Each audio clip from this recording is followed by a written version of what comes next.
اعوذ باللہ من الشیطان الرجیم بسم اللہ الرحمن الرحیم۔ سورہ نور آیت نمبر 23۔ گزشتہ کل کے درس میں واقع افک کا ذکر تھا کہ جس میں اللہ جل شانہ نے مسلمانوں کو 2-3 تنبیہات کی کہ جب تم لوگ یہ بات سن رہے تھے تو تم نے اس وقت یہ بات کیوں نہیں کی کہ ھذا افک مبین، کہ یہ تو صراحتاً جھوٹ ہے، اس کے اوپر 4 گواہ کیوں نہیں لے کر آئے؟ جب گواہ نہیں ہے تو پھر تم اللہ کے ہاں جھوٹے شمار ہو۔ اور ساتھ یہ فرمایا کہ تم جب یہ باتیں کر رہے تھے تحسبونہ ہینا، تم اس کو بہت ہلکا لے رہے تھے، تم اس کو معمولی بات سمجھ رہے تھے، جبکہ اللہ کے ہاں یہ بہت بڑی چیز تھی۔ اسی طرح اس بات کا بھی ذکر تھا کہ جو لوگ مسلمان معاشرے میں فحاشی پھیلاتے ہیں، اس میں فحاشی کا ذریعہ بنتے ہیں، تو ان کے لیے دنیا اور آخرت دونوں میں عذاب ہے۔ زمانے کی جو جدت ہے اس میں گناہوں کے جو حساب کتاب ہے ترتیب وہ تبدیل ہو چکی ہے۔ سابقہ دور میں کوئی بندہ گناہ کرتا تھا تو وہ اسی وقت کا گناہ تھا۔ اب ہمارا جو نیا دور چل رہا ہے، خصوصاً جو انٹرنیٹ کا ہے اور سوشل میڈیا ہے، فیس بک، دوسری چیزیں ہیں، وہ گناہ جس طرح ہم کہتے ہیں نا کہ صدقہ جاریہ ہے، بندہ مر بھی جائے تب بھی وہ قبر میں اس کو ثواب پہنچتا رہتا ہے۔ کوئی نیک کام بندے نے کی ہے، مثال مسجد بنا دی ہے، کوئی ایسے بچوں کو پڑھا دیے سبق، اب کچھ گناہ بھی جاری ہو گئے کہ مثال کے طور پر کوئی غیر محرم کی تصویر آپ نے فیس بک پہ شیئر کر دی، اب وہ آپ تو اکیلے ہیں اس کی شیئر کرنے میں، لیکن آگے وہ کروڑوں تک چلی گئی۔ اب وہ جب تک وہ گھومتے رہے گی اس نیٹ کے اندر، وہ سزا پہلے ہی بندے کو ملتی رہی ہے اس کو، جو اگلے دیکھیں گے وہ تو ملے گی ان کو، لیکن جو ان کا سبب بن رہا ہے گناہ کا پہلے والے کا، اس کو اس کے کھاتے میں ویسے فری میں، بھلے وہ توبہ کر لے تو وہ لوگ جو شیئر کرتے جا رہے ہیں، اس کو سیو کرتے ہیں، کوئی اور اس کو آگے کرتا ہے، وہ گناہ ختم ہونے کا نام ہی نہیں لے رہا۔ تو یہ چیز ہے کہ جو مسلمان معاشرے میں فحاشی پھیلاتے ہیں تو ان کی دنیا اور آخرت دونوں کا عذاب ہے۔ ایک بندے کا ذاتی گناہ ہو تو ذاتی گناہ تو برداشت ہے کہ یار میرا اپنا گناہ ہے اور میں خود اس سے نظر اٹھاؤں، تو چلو اس کے اوپر بندے کو عذاب ہو، اس کے اوپر بندہ اللہ کے سامنے عاجزی گڑ گڑائے، یہ تو سمجھ میں آنے والی بات ہے۔ وہ ہے کہ مصیبت یہ ہے کہ جب مزے بھی کوئی اور کرے، اس سے گناہ بھی آنکھیں کوئی اور ٹھنڈی کرے اس کے اوپر، اور بندے کو فری میں عذاب ہو رہا ہو گھر میں بیٹھے، تو یہ مصیبت ہے کہ بھئی نیٹ کے اندر جو چیزیں آ رہی ہیں اس کو بندہ اگر واسطہ بنے اس کو آگے پھیلانے کا، تو آگے وہ مسلسل وہ چیز چل رہی ہوتی ہے۔ پھر آج کی جو آیات ہیں واقع افک کے ساتھ ہی یہ جو شروع رکوع تک اسی کے متعلق ہیں۔ پہلی آیت میں اللہ جل شانہ فرما رہے ہیں کہ جو لوگ مسلمان پاک دامن بھولی بھالی عورتوں کے اوپر تہمت لگاتے ہیں، الغافلات، خصوصی ایمان والوں کی جو عورتیں ہیں ان کی خصوصی کچھ صفات ذکر کی ہیں۔ ایک المحصنات، پاک دامن ہے، الغافلات، بڑا پیارا لفظ اللہ تعالیٰ نے اس کو یہاں پہ بولا ہے اس کے لیے، ان کے لیے، عورتوں کے لیے، الغافلات، جو باقی دنیا کے چیزوں سے غافل ہیں، بس وہ ان کی زندگی ساری اپنے خاوند تک، اپنے بچوں تک، اس گھر تک محدود ہوتی ہے، باقی دنیا میں کیا ہو رہا ہے ان کو کک چیز کا علم نہیں ہے۔ اتنی بری بالی سادہ طبیعت کی یہ عورتیں ہیں، تو ان کے اوپر اگر کوئی جو تہمت لگائے گا، اللہ فرماتے دنیا اور آخرت میں اس پر اللہ کی لعنت ہے۔ ان الذین یرمون، بے شک وہ لوگ، یرمون المحصنات، جو تہمت لگاتے ہیں، المحصنات، پاک دامن عورتوں پہ، الغافلات، جو کہ بھولی بالی ہیں ان عورتوں پہ، المؤمنات، جو ایمان والی ہیں، لعنوا فی الدنیا والآخرہ، ایسے لوگوں پر لعنت کی گئی ہے دنیا کے اندر بھی، والآخرہ، اور آخرت میں بھی، وَلَهُمْ عَذَابٌ عَظِيمٌ، اور ان کے لیے عذاب ہوگا بہت بڑا۔ یوم تشہد علیہم، یہ عذاب ہوگا ان کو اس دن جس دن گواہی دے گی، تشہد علیہم السنتہم، ان کی زبانیں خود ان کے خلاف گواہی دیں گی، وایدیہم، ان کے ہاتھ ان کے خلاف گواہی دیں گے، وارجلہم، اور ان کے پاؤں، بما کانوا یعملون، ان اعمال کی جو وہ کیا کرتے تھے۔ خود انسان کے اعضاء انسان کے خلاف بولیں گے، گواہی دیں گے، جس سے کہ سورہ یاسین کے اندر بھی اللہ جل شانہ نے اسی مضمون کو ذکر کیا ہے۔ یومئذ یوفیہم اللہ، یہ وہ دن ہوگا جس دن اللہ تعالیٰ ان کو پورا ان کا بدلہ دیں گے۔ یوفیہم اللہ، دیں گے ان کو اللہ تعالیٰ پورا کا پورا، دینہم الحق، ان کا جو لازم دین کے سے مراد یہاں بدلہ ہے، جو ان کا واجب حق تھا وہ اللہ پورا دیں گے، لازم حق۔ وَيَعْلَمُونَ أَنَّ اللَّهَ، اور یہ لوگ جانیں گے کہ بے شک اللہ تعالیٰ هو الحق کو، وہی حق بات کرنے والے، المبین کھولنے والے، یعنی ہر چیز جو چھپی ہوئی ہے اس کو واضح کرنے والے۔ الخبیثات للخبیثین والخبیثون للخبیثات، آیت کا ایک ترجمہ تو یہ ہے کہ خبیث عورتیں، گندی طبیعت کی عورتیں، یہ فطرتاً جڑتی ہیں گندے مردوں کے ساتھ، اور خبیث مرد یہ جڑتے ہیں خبیث عورتوں کے ساتھ۔ فطرتاً ان کی طبیعت ایک دوسرے کے ساتھ لگتی ہے، جو فطرت کی گندی عورتیں ہوں ان کی طبیعت گندے مردوں کے ساتھ، جو گندے مرد ہیں ان کی گندی عورتوں کے ساتھ۔ ایک ترجمہ تو یہ ہے، اور ایک ترجمہ یہ بھی کیا گیا ہے اس کا کہ جو خبیث گندی عادتیں ہیں وہ گندے لوگ اس کو اپناتے ہیں، اور گندے لوگ گندی عادتیں اپناتے ہیں، یعنی یہ گندی عادتیں اور گندے لوگ یہ ایک دوسرے کے ساتھ لازم ملزوم ہیں۔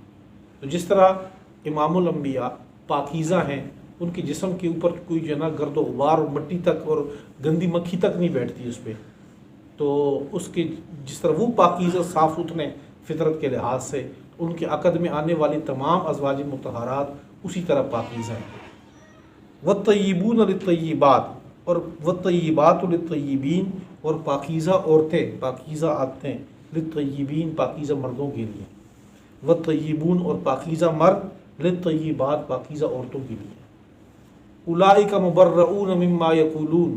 یہ وہ لوگ ہیں جو بری و ذمہ ہے اس چیز سے، مما یقولون جس کے بارے میں یہ لوگ باتیں کر رہے ہیں، جس کے بارے میں یہ افواہیں اڑا رہے ہیں، اس سے یہ لوگ بالکل بری ہیں۔ برات کا اعلان اللہ نے کر دیا۔ لہم مغفرۃ، ان کے لیے مغفرت ہے، ورزق کریم، اور رزق ہوگا ان کے لیے عزت والا۔ یا ایھا الذین آمنوا لا تدخلوا بیوتا غیر بیوتکم، اب یہاں سے رکوع چونکہ مکمل ہو گیا تو واقع افک تک جو 2 رکوع تک اس میں تھا وہ تو مکمل بیان ہو گیا۔ یہاں سے اب اللہ جل شانہ ہم مسلمانوں کے لیے گھریلو زندگی کے کچھ احکام دے رہے ہیں۔ سب سے پہلا مسئلہ استیزان کا ہے۔ استیزان عربی زبان میں اجازت طلب کرنا۔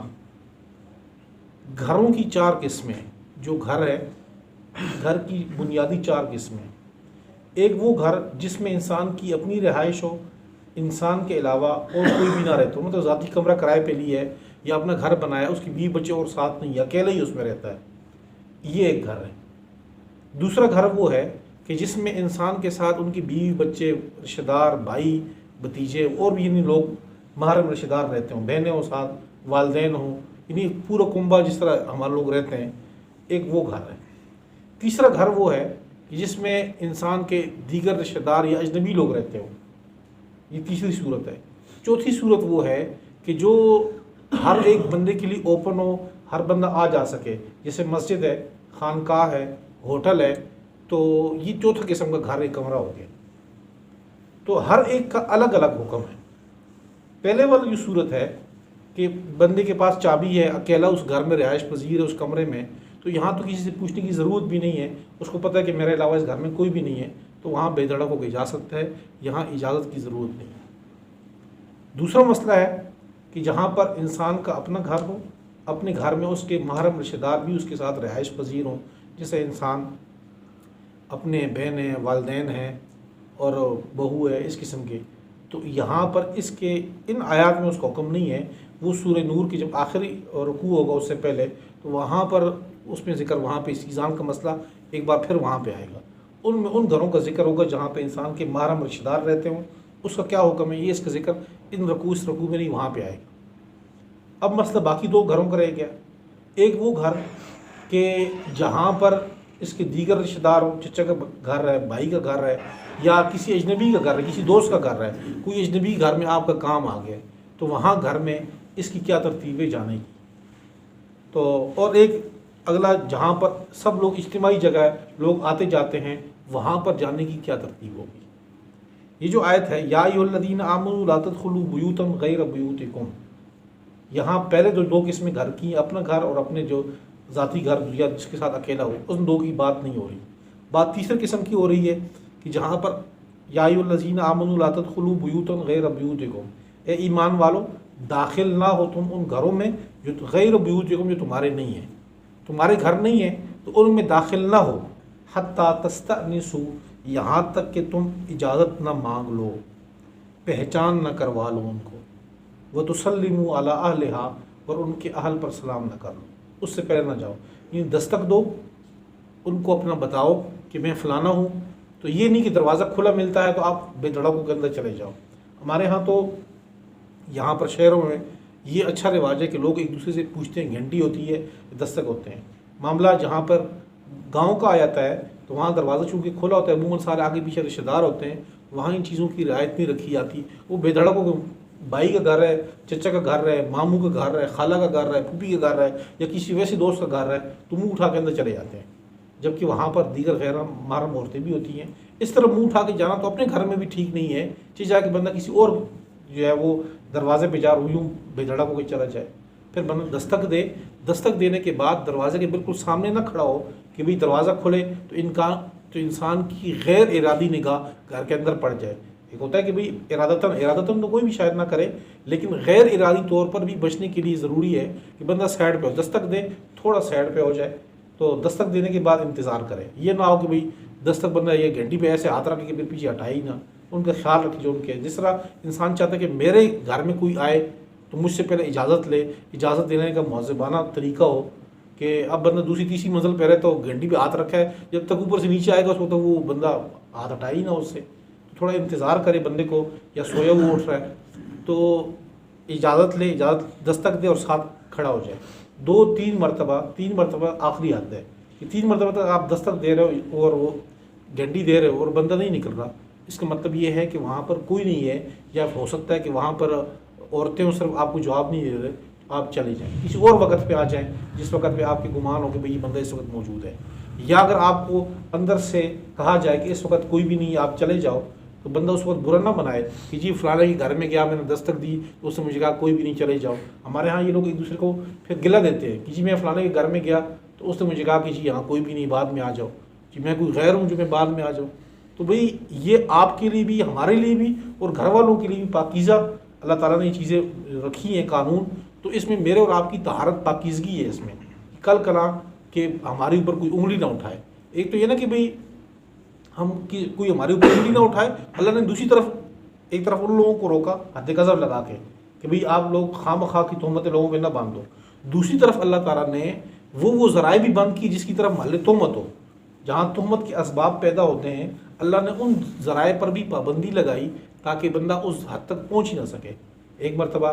آپ صلی اللہ علیہ وسلم مسجد میں اعتکاف میں بیٹھے ہوئے تھے تو ازواج مطہرات میں سے ایک آئی رات کی عشاء کی نماز کے بعد، اور آپ صلی اللہ علیہ وسلم کے ساتھ اکیلے میں گفتگو کر رہی تھی. کوئی مسئلے پہ گفتگو ہوگی تو چونکہ اندھیرا تھا اس وقت، روشنی تو نہیں تھی، تو ایک صحابی رسول قریب سے گزرے. جب بہت قریب پہنچے تو دیکھا کہ آپ صلی اللہ علیہ وسلم قریب کھڑے تو فوراً وہاں سے الٹے قدموں پیچھے ہٹے کہ وہاں سے. تو آپ صلی اللہ علیہ وسلم نے ان کو بلایا اور یہ کہا کہ یہ میں ہوں. تو ساتھ میں جو ہے میری بیوی ہے کہ آپ کے، انہوں نے پھر یہ کہا کہ حاشا وکلا، آپ کے بارے میں میرے ذہن میں کیسے گمان آ سکتا ہے. تو آپ صلی اللہ علیہ وسلم نے فرمایا کہ شیطان انسان کے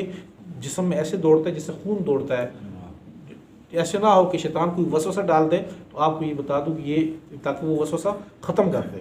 تو محل تہمت سے بھی اپنے آپ کو بچانا چاہیے. تو اللہ تعالیٰ نے وہ قوانین دیے ہیں کہ بندہ اس سے بچ سکتا ہے. حتیٰ تستأنسوا، یہاں تک کہ تم اپنی پہچان کرواؤ. اب بندہ دستک دیتا ہے تو حدیث میں آتا ہے کہ ایک شخص نے دستک دی تو آپ صلی اللہ علیہ وسلم نے فرمایا کون؟ آگے سے اس نے کہا آنا، میں. تو آپ نے فرمایا میں کیا ہوتا ہے بھائی، اپنا نام بتاؤ. ہم لوگ بھی جو ہے وہ دستک دیتے ہیں تو آگے سے کہتے ہیں میں. اب میں تو کوئی چیز نہ ہوئی نا، آگے نام بتاؤ کہ میں فلانا ہوں. نام بتاؤ گے تو اگلے بندوں کو علم ہوگا کہ یہ کون ہے. وتسلموا علی اہلہا، گھر میں داخل ہو کے گھر والوں پہ بندہ سلام کرتا ہے. جس طرح یہ سلام صرف یہ نہیں کہ غیر گھر میں جائے سلام کرے، اپنے گھر میں بھی بندہ جب جائے مسجد سے واپس گھر میں جائے تو سلام کرے. سلامتی برکت والی چیز ہے. ذالکم خیر لکم، اور یہ تمہارے لیے بہت زیادہ بہتر ہے. لعلکم تذکرون، تاکہ تم نصیحت حاصل کر لو. فإن لم تجدوا فیہا احدا، اگر تم ان گھروں میں جہاں تم دستک دے رہے ہو اور وہاں کوئی مرد نہیں پاتے، کسی کو نہیں پاتے جو آپ کو اجازت دے، تو فلا تدخلوها، تو ان گھروں میں داخل ہی مت ہو، حتی یؤذن لکم، یہاں تک کہ تمہیں اجازت دی جائے۔ وَإِنْ قِیلَ لَکُمُ ارْجِعُوا، اور اگر آپ سے یہ کہا جائے، اگر تم سے یہ کہا جائے کہ جو چلے جاؤ بھائی، اس وقت اندر مرد نہیں ہے، اس وقت بات نہیں ہو سکتی، تو فرجعوا، تو واپس لوٹ جاؤ، هُوَ أَزْکَىٰ لَکُم، یہ زیادہ پاکیزگی کا ذریعہ ہے تمہارے لیے، واللہ بما تعملون علیم، اور اللہ جو تم عمل کرتے ہو اس کو خوب جانتے ہیں۔ لیس علیکم جناح ان تدخلوا بیوتا غیر مسکونۃ فیہا متاع لکم، یہ چوتھی قسم کا جو گھر ہے اس کا ذکر ہے اس میں، کہ جہاں پر کسی کی رہائش نہیں ہے، کوئی مدرسہ ہے، مسجد ہے، خانقاہ ہے، ہوٹل ہے، سرائے ہے، تو وہاں پر کسی کا سیپریٹ جو کمرہ نہیں ہے اس کا، بلکہ ہر ایک بندہ آتا جاتا ہے، تو وہاں پر کسی سے پوچھنے کی ضرورت نہیں ہے کہ میں اندر جاؤں یا نہ جاؤں، اجازت ہے کہ نہیں، وہاں اجازت لینے کی ضرورت نہیں۔ لیس علیکم جناح، تمہاری پر کوئی گناہ نہیں ہے، ان تدخلوا بیوتا، کہ تم داخل ہو جو ایسے گھروں میں، ایسی کمروں میں، ایسی جگہوں میں، غیر مسکونۃ، جہاں پر رہائش نہ ہو، فیہا، اس میں کسی کی، فیہا متاع لکم، اس میں تمہارا ساز و سامان پڑا ہوا ہے، تمہارا کوئی چیز پڑی، تم آ رہے جا رہے وہاں کسی کام کے لیے۔ واللہ یعلم ما تبدون، اور اللہ جانتے ہیں خوب اس چیز کو، اللہ جانتے ہیں جس کو تم ظاہر کرتے ہو، وما تکتمون، اور جس کو تم چھپاتے ہو اس کو بھی اللہ جانتے ہیں۔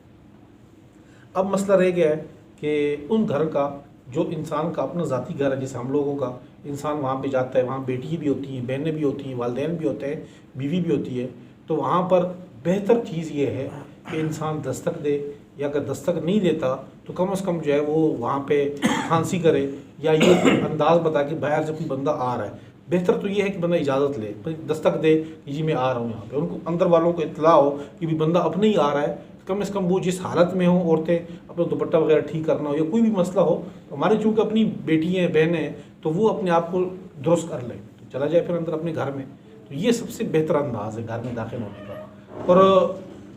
باقی جو ہے اپنے گھر میں ایک کمرے سے دوسرے کمرے میں جانا، اس کے لیے اللہ تعالیٰ نے یہاں آخری جو رکوع ہے اس میں بہت تفصیل سے اس چیز کو ذکر کی ہے، حتیٰ کہ اللہ تعالیٰ نے یہاں پہ ذکر کی کہ ان بچوں کو بھی جو ہے نا، جو بچے تھوڑے بہت سمجھدار ہیں ان کو بھی سمجھایا جائے کہ 3 اوقات ایسے ہیں کہ 3 اوقات میں ایک کمرے سے، ایک گھر کے اندر رہنے والی بات ہو رہی ہے کہ ایک کمرے سے دوسرے کمرے میں بھی آپ نہیں جائیں گے، اپنے والدین کے کمرہ ہے اس میں بھی مسئلہ ہے، بھائی کا کمرہ ہے وہاں بھی بہنوں کا کمرہ ہے وہاں بھی بیٹیوں کا کمرہ ہے وہاں بھی نہ جائیں آپ۔ 3 وقت ہیں، فی 3 عورات لکم، اس میں من قبل صلاۃ الفجر وحین تضعون ثیابکم من الظہیرہ ومن بعد صلاۃ العشاء، ایک صبح کی نماز سے پہلے کا جو وقت ہے اور ایک عشاء کی نماز کے بعد کا وقت، مطلب رات کے وقت ان کا دوسرے کے کمروں میں نہیں جائیں گے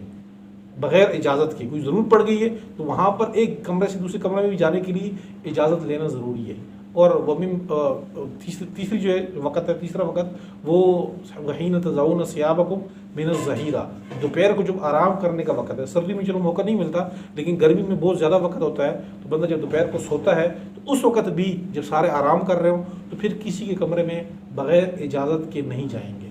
بچوں کو بھی یہ چیز سمجھانی ہے کہ بیٹا دوسرے کے کمروں میں ویسے بغیر اجازت کے نہیں گھستے، اگر جانا ہے اس کے علاوہ جو باقی اوقات ہیں تو وہ اس میں کوئی مسئلہ نہیں، لیکن جو آرام کے اوقات ہیں اس میں بھی بغیر اجازت کے نہیں جانا۔